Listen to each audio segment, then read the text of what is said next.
Bonjour à tous et à tous, mes camarades. Donc moi je vais vous parler d'Amorameil. Donc je m'appelle Gilles Quinouliat, je suis délégué syndical d'Amorameil. Donc Amorameil, numéro 1 français des sauces et des condiments, fut racheté en 2000 pour 715 millions d'euros. Donc à l'ancienne, ça fait 4,7 milliards de francs. Par le groupe anglo-néerlandais Unilever. Grâce à cette acquisition, Unilever porte sa part du marché européen des produits alimentaires de 9 à 12%.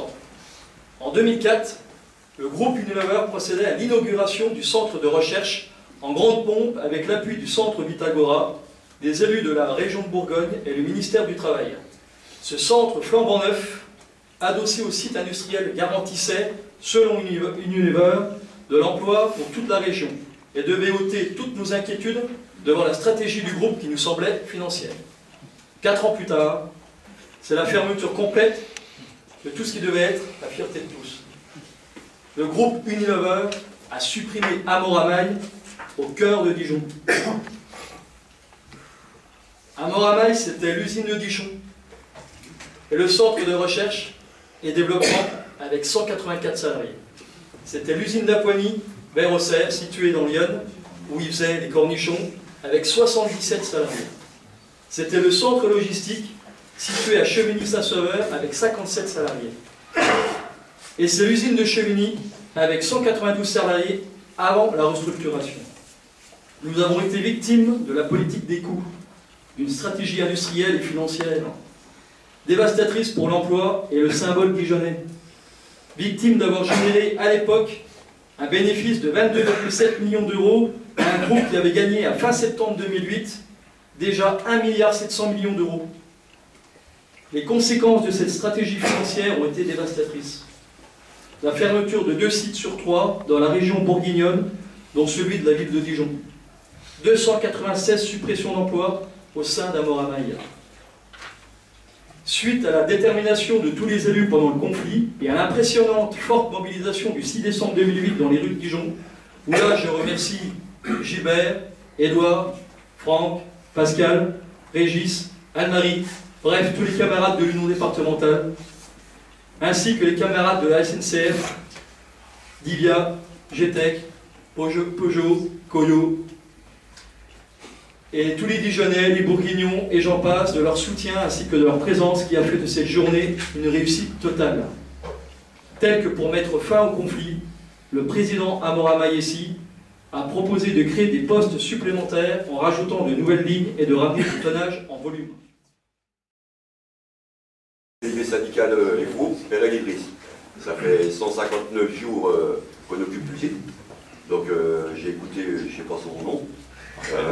Comment j'ai pas Raphaël, je suis de la SNCF, voilà.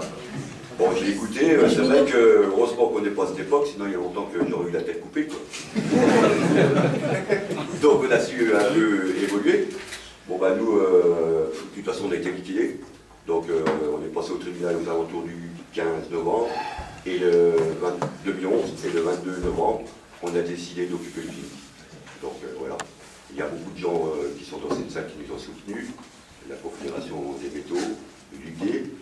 C'est vrai qu'on est en période d'élection, donc on nous fait des courbettes. Bon, c'est pas parce que dans une semaine, il y aura un nouveau président qu'on quittera les lieux, quoi. Voilà. Donc on continuera à se battre, et puis voilà.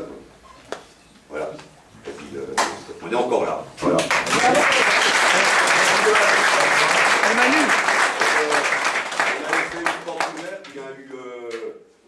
Un petit peu de monde, donc peut-être que c'était parce que c'était le 1er mai, donc maintenant on va réfléchir demain avec les camarades, donc on a changé, on va faire des visites guidées maintenant. Mais Manu, tu peux dire les différents médias qui sont venus quand même, même le Brésil, les différents médias qui sont venus. C'est vrai qu'on a eu Arte, je ne sais pas si les gens ils ont été voir sur le site de l'idée, je l'ai vu, il y a Arte, il est bien, il y a eu aussi Globo qui sont passés voilà. Il y a pas mal de petites structures, vraiment qu'on a envie de se donner, on parle de nous. Je pense que les grosses structures, ils ont plus de pouvoir que nous. Sauf que ce qui me tue un petit peu, c'est que dans les grosses structures, on achète trop facilement le social. comme chez nous, c'est vrai qu'au départ on était 37, c'est pas la première fois qu'on fait un coup de poing. En 2009, et j'espère que quand je serai proche de la retraite, je ne quitterai pas le navire comme certaines personnes de notre entreprise ont quitté le navire. Voilà. Donc même quand on est pas loin de la retraite, je pense qu'il faut aider les collègues qui sont plus jeunes. Ça, c'est la solidarité. C'est pas parce que... voilà.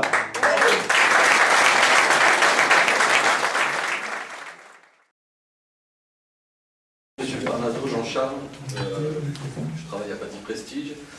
Donc je fais partie d'une entreprise florissante, mais plus nous grandissons, plus les conditions de travail se dégradent. Nous avons participé au développement, à l'évolution de cette entreprise, mais depuis un an, ils veulent l'industrialiser. Industrialiser est-il synonyme d'un non-respect des ouvriers? On nous demande de travailler, de nous taire, et bientôt nous serons des numéros. Comble des choses, on nous a proposé d'évoluer en passant des formations auprès de l'OPCRA. Et maintenant, essentiel pour nous dire aux ouvriers qui ont acquis un poste à responsabilité que notre niveau ne nous permet plus d'assumer notre poste. Comme le dialogue social est impossible, ou par des promesses en l'air, nous avons décidé de nous faire entendre par le biais d'une grève. Pour cela, je remercie la réactivité et le soutien de notre UD, de nos camarades des entreprises de la région, ainsi que de l'UD Savoie. Le résultat ne s'est pas fait attendre.